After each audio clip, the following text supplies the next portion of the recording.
mais mingi tolandaka bomoko mboka na ba info na bomoko ya mboka musicien boko lega l'homme de Mutuashi ko lega na ya donc site ya kitoko bomoko ya mboka ilunga wetu mwana le padre.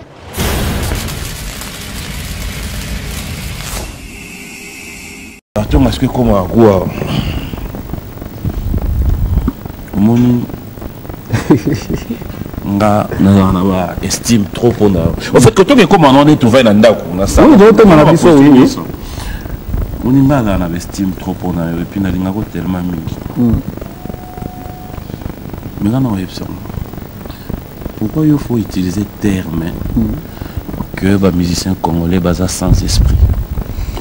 D'accord au moni dans le biboui c'est pas il y a insulter ba ndeko nangai théorie ba musicien mais na loba musicien ivoirien te na lobi boy parce que tant to le na télévision to loba au lobby i faut à la i on comprend i na faut à la i soko est commis u au changer donc ça ba tout ba ba principe na bango te ba change bazali ebele mingi yo mo podan kati ya lo non nga za lo na te au moins ngani na zabo na ngai ta yo ngati nde na zabo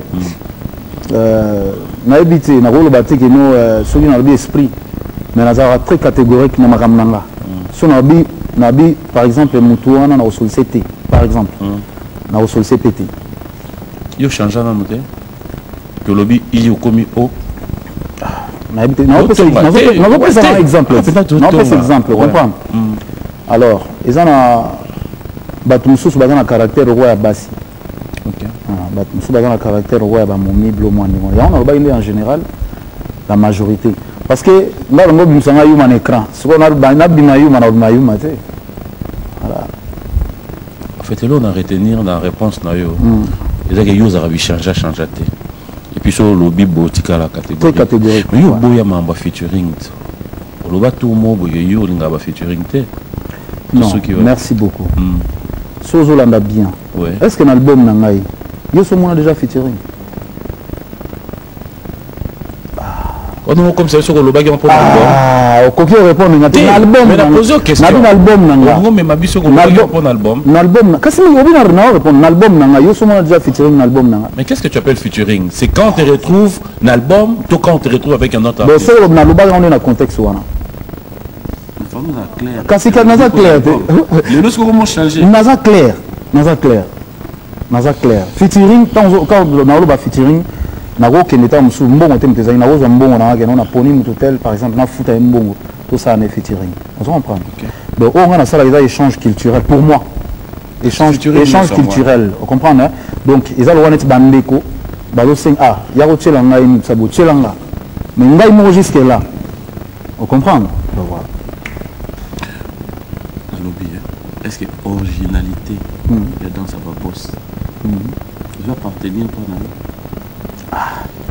mamona na mona tonga kasi nazo répondre yote nazo mona on dirait ba série ya etiti ba série wana c'est-à-dire donc au moins mambo zo banango sola ma soute que notre vandi boto sola lisolo ya en tout cas vraiment s'il te plaît non mais parce que justement pardon vraiment na seigneur pardon na comment jamais pardon on dit maté pardon etiti ozo basuna basaka basera basaka cadence voilà ndeza wana obike biso ndeza boye mutu ezana no vraiment inspiration eza tellement tala ebele no ba ke no dans wana ezali to tseka ka misa boye mais to zana biloko ezo ya biloko oche dans wana na suka nango ozo penda voix ya bin adam nyati idem mais na sepela ngani loba wana souvera loba resa la pelle rote eza ba beta eza bien qu'est-ce que ça va avoir na kati nzembo wana ça appelle rote deux années tu mutu alobi na jupe cria mutu et ça appelle rote non en tout cas vraiment pardon bena mingi pona yango na sengo bena pardon mingi en tout cas bena yango te donc on va venir dans 3 mois na bo nanga iko mbena ya oboya na bo oh na bo ndo na bo ipinga ko na bo yango te frère Et il a repoyé un provocateur. Pour nani. Pour tout na bonanga. Mais justement. Mais j'ai la droite. Ah. Non la droite au boy na boy. Ah. Ouais. Dans la ligue ou sur la non, ça je vais pas. Non. Bon, il y a souka kasi. Oh, ben ça répondre aux zones na biso. Il y a souka. So pour boya au boy kaka. On conscient que yemba nzemba bato boy au sa clip. Ah, t'es na boy, t'es na boy là. Zomala. T'es na boy. Zomala. Voilà t'es. Zonga. Quand tu vas ensemble na ba wenge na biso, beta na to beta ta masolo wa wenge. Oh. Oui? Poni. Mais naza mo na wenge. Nous avons un peu de masolo wa wenge blo mo ande moi. Oui, bien sûr. Mais question simple. T'es wanate. Il a kilo trop pour non. Ferio go sepe la muto aye pa na yo. Yo mo pesier blo lia. Tant wa lié. Ayo ki mo système li bomo passe à 5 toilette au boy. Oh, ouais exemple ni. Exemple mo yo ondimi go yemba quand même. Non. Les alliés échanges culturels ou les acquis tellement bien. C'est une belle chanson. Ouais. Et contenir l'album Wana Bimba. Les albums bien. Okay. Et voilà. On va parler de ta production à Abidjan rapidement avant de voir les images. Ça a été Abidjan, tu as aimé? Ouais. En tout cas vraiment na bande konanga otobeta rumba, il faut boyeba vraiment que tobando sonye la mama ramna biso. Pour biso ba artiste congolais to kita vraiment makasi. OK. Bande kona biso à côté kuna bazwa vraiment monopole wana tout mais vraiment na Abidjan bato sepela na rumba, bato sepela ko balingala et na mona sou na Kenya na Nairobi na mona na Tanzanie, rumba vraiment bani ozonye la kilo nango. Donc to continuer à mbingwana. Je pense que tozonga likolo, tozonga pena que non na Congo, so en Afrique babani na Congo. Tozonga. Sûr et certain. Sûr et certain. Selon toi ni ça là qui t'a wanda. Bon, Kobet en option a pototé déjà. OK. Et affecté Bisso et puis déjà Kobet en option a pototé parce que tous parmi ba congolais biso ba congolais.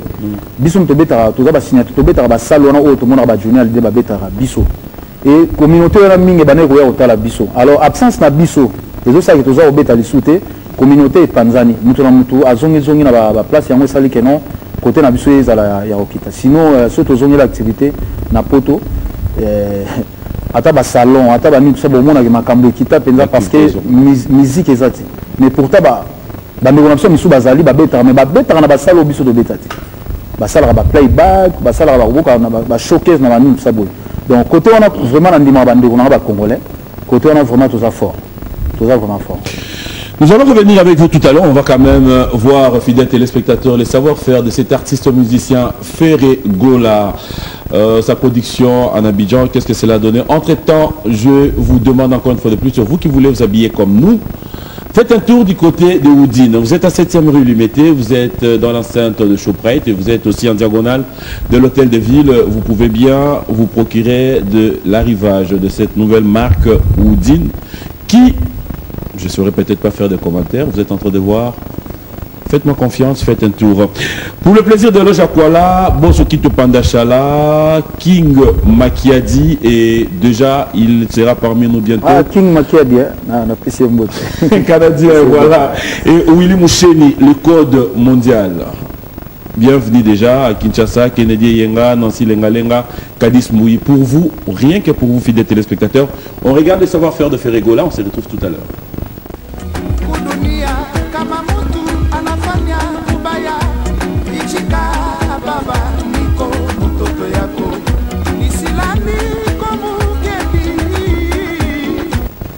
Voilà, depuis Paris, on est tellement suivi. Clin d'œil spécial à Maître Churamboma, Maître Tony. Merci à Ostelma qui est aussi verre de traiteur, encore et toujours.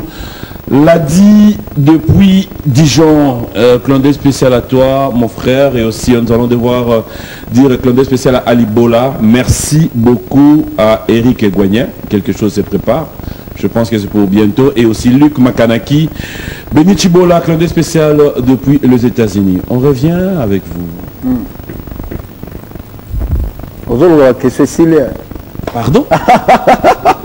Ma question vidéo. Je voulais quand même savoir. Ils appellent le roman et puis savoir Kanda dans la musique. Ah. Ils appellent ça Kanda. Ils ont le Kuta. Quand tu as mis le Kuta, sur la TV. C'est belé, oui. Mais bon.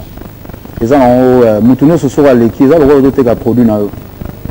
Moni so tozali bato makelele moni place on a tobeti na on a parlé de la culture libanda parce que place na quatre ça parlait de la culture ça les a mouké. OK. Donc voilà chacun au libanda et voilà olena tcha makelele bato ba olanda biso ba moni ba image voilà yango na nde mutu artiste akendaki libanda ayena ba preuve yango c'est important. Le plus savoir Kanda Té, na ba bon Kanda il attend monsieur ça opinion nanga il attend monsieur que non tout moi l'équipe na télévision azolo ba lokuta azo kosa bat ba holandais belé azo kosa ba ça c'est pas bon. Okay. Ferré, au jour d'aujourd'hui, revenons un peu dans l'actualité, apparemment Ferré trop Libanda sur place ici. Le 8 mars, vous allez à Torbet le 8 mars. Ok. Anniversaire, on est les 3, donc on a encore les 8. Ah, les 3 mars, c'est un Fisto Tezo. Un Fisto Tezo, on a Babindombe, Yvette Morabe, Bazamo Belé, tout en avant, jour. Et j'allais en profiter aussi à Eric Tezo, qui a perdu sa maman aussi. Sincères condoléances, Eric. Le 8 mars, on vous retrouve chez Empreinte. Ouais. Tous à côté à Ina, chez Maman Gégé. C'est Maman Gégé, ouais. Pour Betawana, donc on a invité Batunyoso. On a une bonne musique. Baya Toimba Adolphe Mouté Bachila Mouna. Baya Toimba Nabango. Baya Toimba Manix. Baya Tobina Danse la Bosse. Baya To. Voilà. Ferré, pour le moment, Bato Bazoya va concert. Ils ont aussi la chance, il y a reçu déjà mon extrait. Il y a Nzembo. Oui. Toimba Nzembo Rossignol. Rossignol landa quoi être que Kosalami. Tu peux travailler moi extrait sur taillé surtout ça. Un album de combien de titres? Ah ouais, les albums ils ont tout chacun surtout le bimino ils ont 23 titres parce que l'artiste était battu Nzembo. Donc ils ont des CD comme d'habitude. C'est un album du groupe. Album nanga mais Michel battu Nzembo nakati. 23 titres. 23 titres, ouais. Yo nous avons noté que c'est trop. Est-ce qu'on peut dire aujourd'hui beaucoup mieux au Salab album parce qu'il y a trop de demandes, il y a Bazo Somba Banzembo, ou vous faites des albums parce que vous dites dans Salam Sala bien. Parce que 23 titres. 23 titres, mais album les Gezagi vendent, ou un autre les Gezagi peut vendre. C'est ça justement, ce qui fait que. Mais moi, petite chance, Moko, c'est de la news sur Bayoka. Bayoka Banzembo. Parce que nous avons moins de temps. Nous avons sali 4 ans à bimisi album. Et nous avons dit que les fans ont eu temps et bima. En tout cas, vraiment, niveau album, ils allaient lire. Franchement, nous avons habité. Simple constat.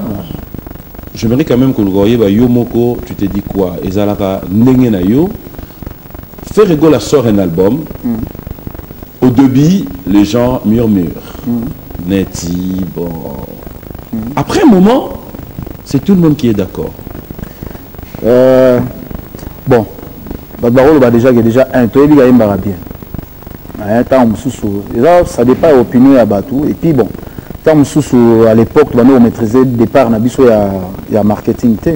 Donc tout ça en sorte que non, ben voilà, c'est quand on ça l'effort. Tout le monde ça l'effort. L'album a une stratégie de commune. Bon, malgré tout, piratage, mais ils ont déjà. Mais ils ont 4 albums. Donc, ils ont fait ça marketing, ils ont toute une équipe, ils ont bango, bon, tout ça la boîte, ils ont une idée naïe. Tant sous haut, tu vas doser les bousser, tu vas doser la moins malamité. On dit qu'il changer, on conseil à la ça rabis sur un bateau, ba fan, on bazo ça la constant na bango. Nous tenons sur les camions, ça va toujours, on a besoin de yeba et si comme ma outil. Pirater une chanson de Ferré, oui, sûr et certain, mais chercher à connaître la source, il y a mon à pirater. Tu as une idée? Ça, c'est ça qui est difficile. C'est ça qui est difficile. Et bon, les lots, tout ça, on a bango tout travail, on a bango, faut pas y baquer. Au basa la on a toute une vie à moutou. Biso msa na biso neto barano, yango neto lela. Tant aux autres soyez là comme nous aux pirater n'engwana. bon na habité il paraît que l'artiste mususu ba mi pirata bango moko il paraît mais bon biso eza kana biso te ba pirata biso na deux chansons moko eza vraiment na mabanga définitive moko eza ki à 2 minutes besoin na mabanga te donc ils avaient déjà piraté et bon tout ça là va effort tout ça na ba studio le lobo tout ça bon na va kiser ba studio te parce que place sur ça la pas Bled Sam ingénieur Amédée ils aura bien et pas ingénieur JP Kiss il est déjà déjà kutu na maramuna bomba déjà bon oui biti les alrata msubo ça l'écoute na voiture bleu moi ndengona parce que mana ça la temps on a répété temps on a joué ça l'album il faut en arrêter la voiture pour nous avoir il y a ça l'audition pour na royoka pour na maîtriser la banzembo quoi bon oui biti temps msumo tout moi côté na rata car pire na kaka abendi oui biti un album de 23 titres où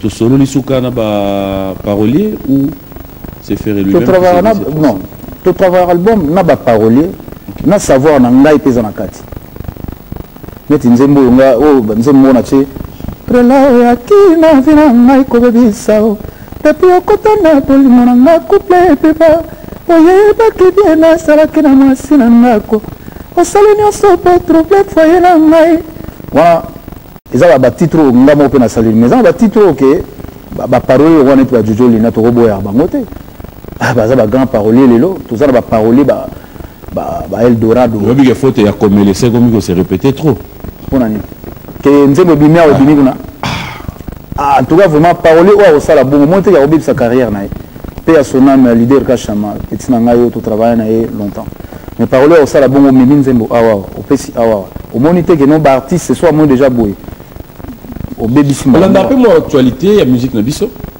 nalanda album ninyo yo yebi en dehors ya oyo to la pe bi album ezobima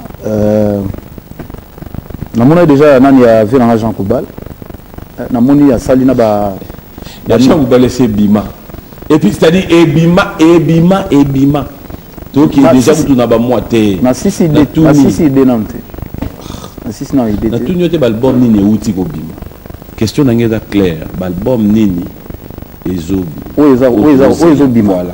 album ezobima ezali 7 jours de la semaine il y a les rois de la forêt nini namoni utafiche nango nyata kans ya grand mopao nani lisusu ngai moko mpe fe regola na labimisa oui et nani lisusu bailo boti ko souffler au monde mais siko na bina tanga babi te babi ndombe azoma babi titre non titre ebu Tour de Babel Tour de Babel Ferré j'aimerais bien le ticotac tout qui vient de question-réponse, il y a mbangu, réflexion, il y a au PC, au leki. Et là, on se réponse, il faut qu'on s'en aille. Avant au loba. Il faut qu'on espèce à biso bien. Il faut qu'on répondre. Représentation vite fait. Il y a RDC Netondai Kana Kochibenge. Tout ce qui va bien, non, faire Gola, Ibenge Nabiso. C'est comme un musicien. Gabon 2017. 5 animateurs, Oyo ramené. 5, rapidement. 5. Animateur. 5, ouais, animateur. Vraiment, je suis vraiment désolé. Nous avons maîtrisé le combo d'animateur. Bon, le Bercy, Blaise, Ritinzel, mais le couteau m'a bêté. Quand je parle des animateurs, tous aura été que l'animateur va la pas la bino ou quoi. Bateau to yebi bango, animateur congolais. Animateur congolais. 5 rapidement. Il y a un ba combo na weba penalty. Na so ba vrai. Na yo ba petit na so ba boire mais ba combo na bangonde. Na habité. Oui. 5 artistes musiciens, chanteurs congolais. Oh to go me matoke na ba Liban. Compétition. Compétition. To bandi na Redi Amisi. Toke na Shaingenge 2 toke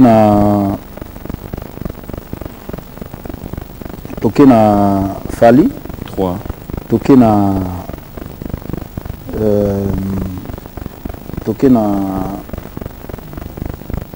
na héritier 4 toke na Fabregas 5 ouais donc ba batikal ba okete olobi na 5 kasi on habite coach te on habite nga pona ninga nazala coach te oh bon on va question ka qui bien te kasi natangi yango natangi donc ba wana ba ke ba misusu te omoni sikoyo ba misusu wana nde basali nini deuxième division non batikal na banque oh non boyo ba bi match ba jouer ba lobby faut 10 na terrain na gardien so tuninga ba chanteur na répondre ba chanteur ba imba bien ba chanteur 5 kasi bango na mutotanga na poni ba chanteur bo sikolo na tuno soni na olobi ba chanteur lobi na ba musicien ba chanteur 4 meilleurs orchestres selon Ferré ya mboka na biso et représenter biso valablement libanda orchestre oh bon bien sérieusement qu'on représenter Congo valablement 4 orchestres oui valablement orchestre respectueux ezali ba tobayina na Zaiko OK toke na maison mère 2 ozokamo na oloba ngara kamo motuni question ngai nakamo ozokamo yo mo ndozo bango zo ko réfléchir ba souffler okuna ba ko souffler yo natangi déjà comme natangi Zaiko maison mère oui BCBG 3 5 hein 4 biso te biso to milongo te yo coach biso milongo biso te OK donc on a déjà 3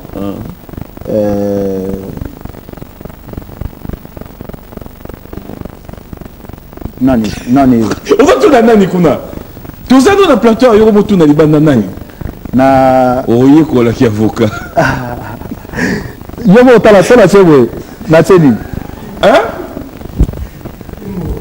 oh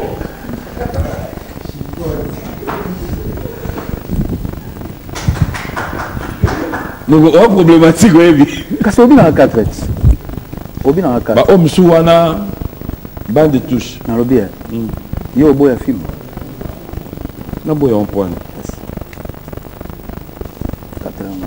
4 mois là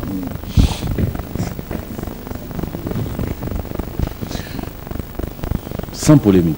Donc continuer Kaga, il y a l'élo pendant dans ces pelanayo parce que vraiment on a senti que ça là il va veiller à solo. Oui, kasi T. Au moins nous devant la bouilla. On a besoin rien que la vérité. Oui. Na vraiment on a besoin ya mensonge te na kosa. Non, moi ça me fait du bien. Voilà. Moi sincèrement j'ai dit que la vérité. Moi ça me fait du bien, surtout t'entendre parler ouvertement des autres artistes aussi, ça fait du bien. Ouais. Quelle est la chanson, une des chansons de Reddy que tu as tellement aimé? Quelle est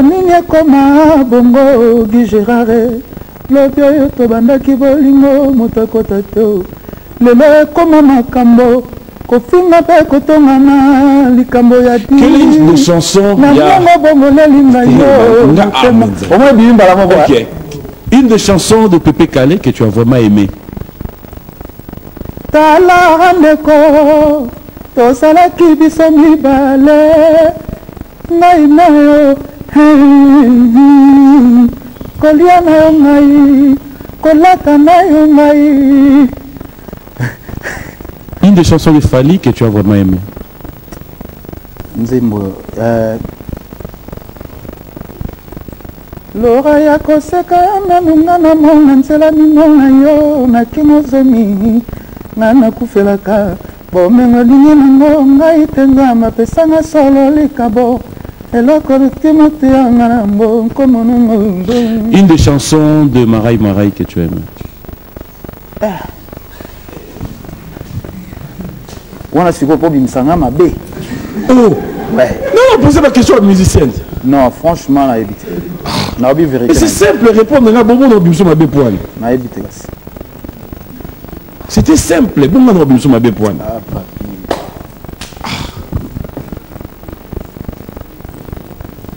On a changé de musicien? Ferregola. Alors cette fois-ci on va donner l'occasion à nos téléspectateurs de pouvoir découvrir Ferré et de pouvoir comprendre que Il est en plein studio. Ça veut dire que là, il faudra dire qu'aux annonces pendant dans Kinshasa. Ouais, on a Kinshasa. Puis on a un concours Moïse Banda. Il y a grand school, grand école moko américaine. Oui. On a aussi un concours on a pour recruter des jeunes talents ou des yemba. Mais des yemba chanson éducatif. Moïse Banda, le genre nettement Star Academy. Moïse Banda, je pense semaine prochaine, tout ça est déjà jingle nango. Et donc on a un an tout ça et puis tout aussi ça studio na 6 semaines vraiment tout clôturer studio. Est-ce qu'on peut avoir maintenant là une idée sur réalité à voyage dans Moscou?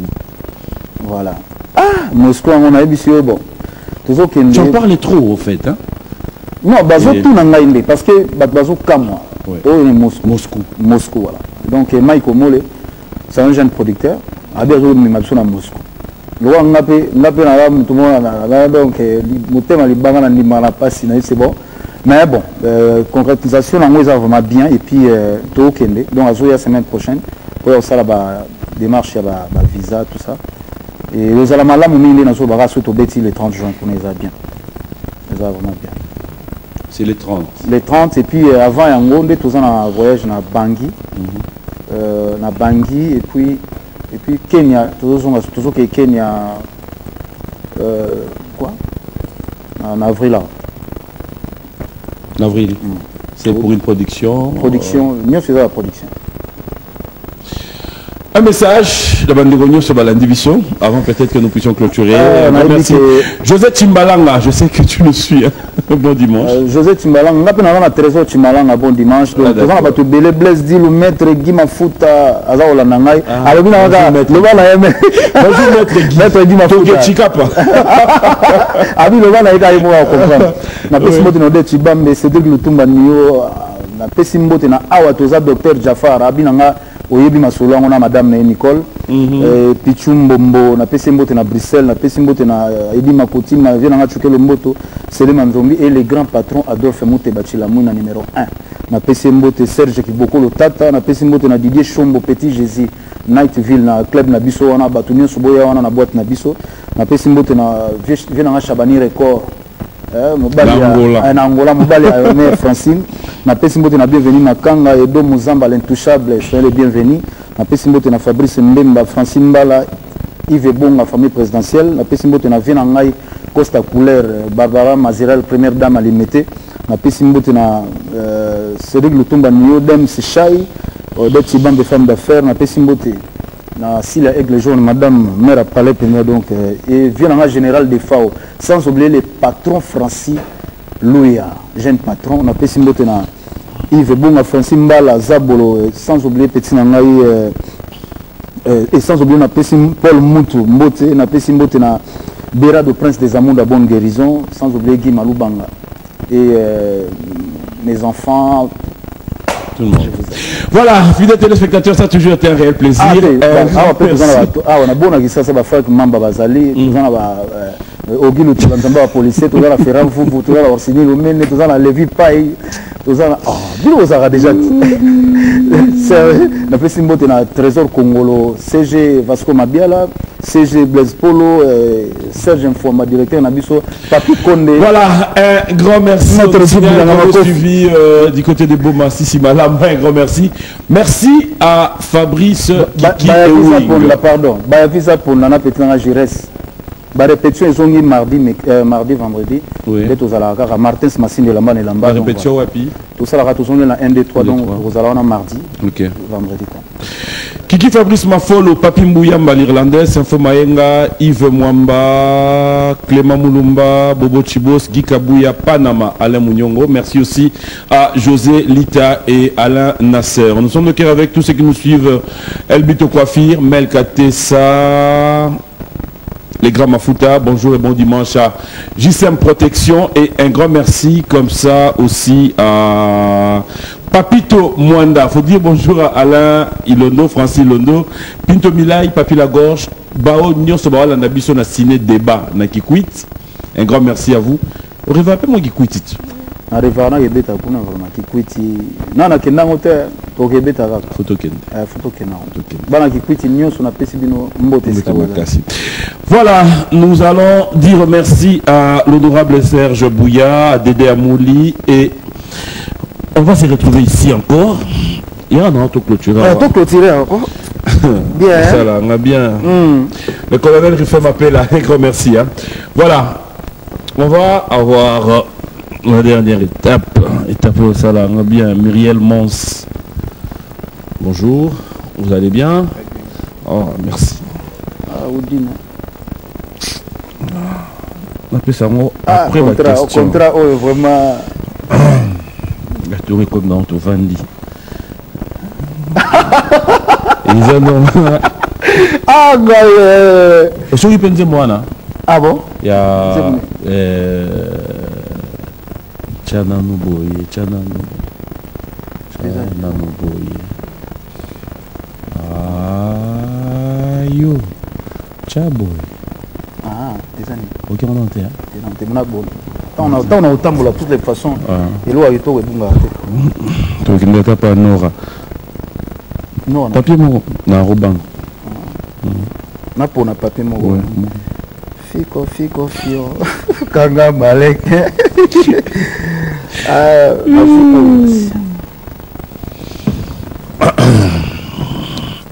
Madame Sylvie Mboma, grâce à Mboma, il a été appuyé.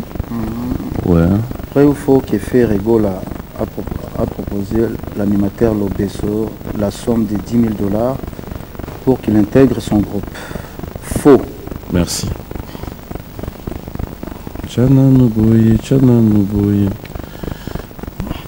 Voilà, comme d'habitude, hein, ça c'est un cadeau signé Oudine. Ça c'est pour toi. Merci.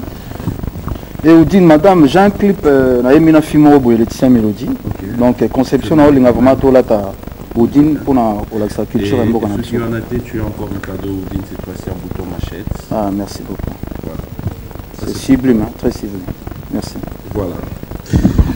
Ferrigola, c'était un plaisir de vous avoir aujourd'hui sur ce plateau. Merci. Moi, j'aimerais quand même vous donner l'occasion, cette fois-ci, Natikio, mon plateau. Sagana Bisso. Pour un plaisir. PDG Fernand Massala, c'est un plaisir. Un grand merci à Dekos Moukoko, Lizarazu Mavangu. Merci à Willy Moucheni. De cœur avec toi. Alibola. Moena Lobassou Mingezate. Un grand merci à vous tous. Hein. Jérimou, Pati Ambroise, Sylvie Bongo, bonjour et bon dimanche. Ferré, un grand merci à toi. Merci. Moya tomatanga na mpongi na biso bolingo elalisaki na libanda nyonso po balobaki na ye mabe mingi na kombo na nga naza innocent.